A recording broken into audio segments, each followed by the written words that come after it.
విడుదల రజని తెలుగు రాష్ట్రాల్లో ఈ పేరు తెలియని వారు ఉండరు. తెలంగాణ ఆడపడుచైన విడుదల రజని 2019 ఎన్నికల్లో వైసీపీ నుండి చిలకలూరిపేట ఎమ్మెల్యేగా గెలిచారు. ఆ తరువాత ఏపీ హెల్త్ మినిస్టర్ గా చేశారు. అయితే ఈ ఎన్నికల్లో విడుదల రజనిని గుంటూరు పశ్చిమ అసెంబ్లీ సెగ్మెంట్ కి పోటీకి దింపింది వైసీపీ. ఈ అంశం రాజకీయంగా చర్చకు కారణమైంది. ఈ నేపథ్యంలో 31 ఏళ్లకే మంత్రిగా చేసిన విడుదల రజని రాజకీయాల్లోకి ఎలా వచ్చారు, చిలకలూరిపేట నుండి ఎందుకు దూరం కావాల్సి వచ్చింది, ఆవిడ ఆస్తులెన్ని అనే అంశాలను తెలుసుకుందాం. విడుదల రజని 1990 జూన్ 24న యాదాద్రి భువనగిరి జిల్లా తుర్కపల్లి మండలంలోని కొండాపూర్లో పుట్టారు. తండ్రి పేరు రాగుల సత్తయ్య.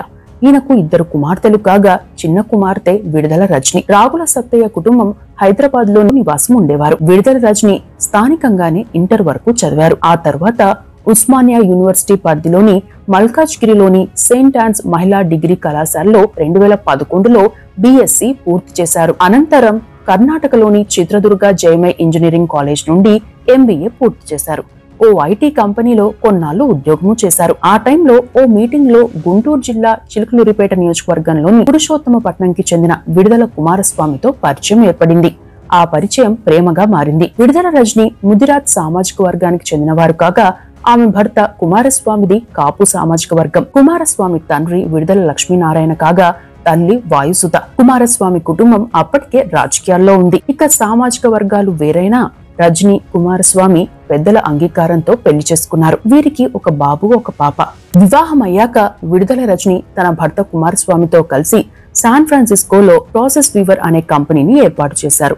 ఆ కంపెనీ కొన్నాళ్ల పాటు డైరెక్టర్, బోర్డు మెంబర్ గా సేవలను అందించారు. అప్పట్లో విడుదల టీడీపీకి అభిమానిగా ఉండేవారు. రాజకీయాలపై ఆసక్తి ఉండడంతో పాటు సామాజిక సేవా కార్యక్రమాలను చేపట్టారు. 2014లో టీడీపీలో చేరారు. మాజీ మంత్రి ప్రత్తిపాటి పుల్లారావు శిష్యురాలిగా తెలుగుదేశం పార్టీలో చేరి రాజకీయాల్లోకి వచ్చారని ఆ పార్టీ నాయకులు చెబుతారు. అదే టైంలో విఆర్ ఫౌండేషన్ స్థాపించి నియోజకవర్గంలో సామాజిక సేవా కార్యక్రమాలు నిర్వహించారు. 2014-2018 మధ్య కాలంలో టీడీపీలో నియోజకవర్గంలో కీలక నేతగా మారారు. 2017లో విశాఖపట్నంలో నిర్వహించిన టీడీపీ మహానాడులో విడుదల రజని చేసిన వ్యాఖ్యలు బాగా వైరల్ అయ్యాయి. అప్పటి సీఎం చంద్రబాబు నాయుడు పాలనను పొగడ్డంతో పాటు లోకేష్ ని అన్నా అని కీర్తించారు. హైదరాబాద్ లోని సైబరాబాద్ లో మీరు నాటిన మొక్కను అని చంద్రబాబును ఉద్దేశించి వ్యాఖ్యానించారు.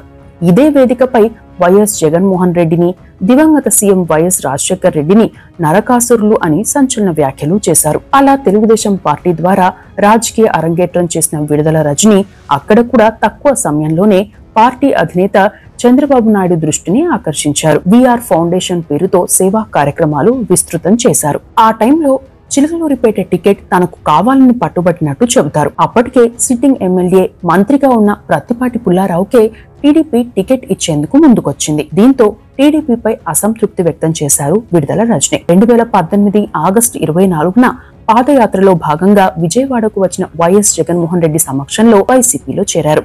విడుదల రజని మామ విడుదల Lakshminarayana Chilakaluripet market committee chairman గా పనిచేశారు. అలా 2019 ఎన్నికల్లో చిలకలూరిపేట నుండి వైసీపీ అభ్యర్థిగా పోటీ చేశారు. సిట్టింగ్ ఎమ్మెల్యే, టీడీపీ సీనియర్ నేత ప్రత్తిపాటి పుల్లారావుపై 8,301 ఓట్లతో గెలిచారు. 28 ఏళ్ల వయసులో ఎమ్మెల్యేగా గెలిచిన అతి చిన్న వయస్కురాలిగా గుర్తింపు పొందడంతో పాటు ఆ నియోజకవర్గంలో మొదట బీసీ మహిళా ఎమ్మెల్యేగా చరిత్ర సృష్టించారు. ఆ తరువాతి కాలంలో ఏపీలో 31 ఏళ్లకే వైఎస్ జగన్ కేబినెట్ లో హెల్త్ మినిస్టర్ గా బాధ్యతలు స్వీకరించారు. అయితే 2024లోనూ ఆమె చిలకలూరిపేట నుండి పోటీ చేస్తారని అంతా భావించినా ఈ ఎన్నికల్లో గుంటూరు పశ్చిమ నియోజకవర్గం నుండి పోటీ చేస్తున్నారు. చిలకలూరిపేటలో వైసీపీ సర్వే చేసిందని, ఆ సర్వే ఫలితాలు ఆమెకు వ్యతిరేకంగా రావడంతో ఆమెను గుంటూరు పశ్చిమ నియోజకవర్గానికి మార్చారని చెబుతున్నారు. ఓవైపు నియోజకవర్గ ప్రజలతో తరచూ టచ్ లోనే ఉన్నా అక్కడ కొన్ని ఆరోపణలు ఎదుర్కొన్నారు విడుదల రజని. అంతేకాకుండా చిలకలూరిపేటలో టికెట్ ఇప్పిస్తానని తన వద్ద 6 కోట్లు తీసుకున్నారని వైసీపీ చిలకలూరిపేట సమన్వయకర్తగా ఉన్న మల్లెల రాజేష్ సంచలన ఆరోపణలు చేశారు. ఆ పంచాయతీని సజ్జల రామకృష్ణారెడ్డి తీర్చారని, 3 కోట్లు తిరిగి ఇప్పించారని ప్రచారం జరిగింది. ఈ ఆరోపణలను విడుదల రజని ఖండించినా ఆ అంశం ఇప్పటికీ ప్రచారంలో ఉంది. గతంలో గుంటూరు నుండి అసెంబ్లీకి వెళ్లే దారిలో నిడమర్ రోడ్డు, బాపూజీ నగర్ దగ్గర రోడ్డు ప్రమాదం జరిగింది. బైక్ పై వెళ్తున్న నవీన్ అనే యువకుణ్ణి చిలుకలూరిపేట ఎమ్మెల్యే విడుదల రజనీదిగా చెప్పే కారు ఢీకొట్టింది. ప్రమాదానికి గురైన తర్వాత రజనీ కారు దిగి వెంటనే ఆటో ఎక్కి వెళ్లిపోయారని, కనీసం గాయపడిన వ్యక్తిని చూడలేదని, గన్మెన్లు కూడా వెళ్లిపోయారని విమర్శలు వచ్చాయి. గతంలో విడుదల రజనీపై ఓ కుటుంబం సంచలన ఆరోపణలు చేస్తూ ఏపీ సీఎం జగన్మోహన్ రెడ్డికి సెల్ఫీ ద్వారా ప్రత్యేక విన్నపం చేసింది. నియోజకవర్గ పరిధిలోని ఎడ్లపాడు మండలం తిమ్మాపురం గ్రామానికి చెందిన ఓ కుటుంబంపై కొందరు దాడి చేశారు. వారిపై చర్యలు తీసుకోవాలని విడుదల రజనీని కోరినా కాళ్లపై పడినా ఆమె కనికరించలేదని, నిందితులపై చర్యలకు అడ్డుపడుతున్నారని సెల్ఫీ వీడియో బయటకు వచ్చింది. అప్పట్లో ఈ అంశం వైరల్ అయింది. మొత్తం మీద కారణం ఏదైనా విడుదల రజనీ నియోజకవర్గం మారడం రాష్ట్ర వ్యాప్తంగా చర్చకు కారణమైంది. ప్రస్తుతం విడుదల రజనీ గుంటూరు నుండి పోటీ చేస్తుండగా ఆ నియోజకవర్గంలో టీడీపీ అభ్యర్థిగా పిడుగురాళ్ల మాధవి పోటీ చేస్తున్నారు. ఈమె రజక వర్గానికి చెందినవారు కాగా ఈమె భర్త గల్లా రవీంద్రబాబు కమ్మ సామాజిక వర్గానికి చెందిన వ్యక్తి. వీరిది కూడా కులాంతర వివాహమే. ఇక గుంటూరు పశ్చిమ నియోజకవర్గ విషయానికి వస్తే 2014-2019లో ఇక్కడ టీడీపీ గెలిచింది. 2014లో మోదుగుల వేణుగోపాల్ రెడ్డి 17,000 ఓట్ల మెజారిటీతో గెలిచారు. 2019లో వైసీపీ హవాలోనూ ఇక్కడ టీడీపీ గెలిచింది.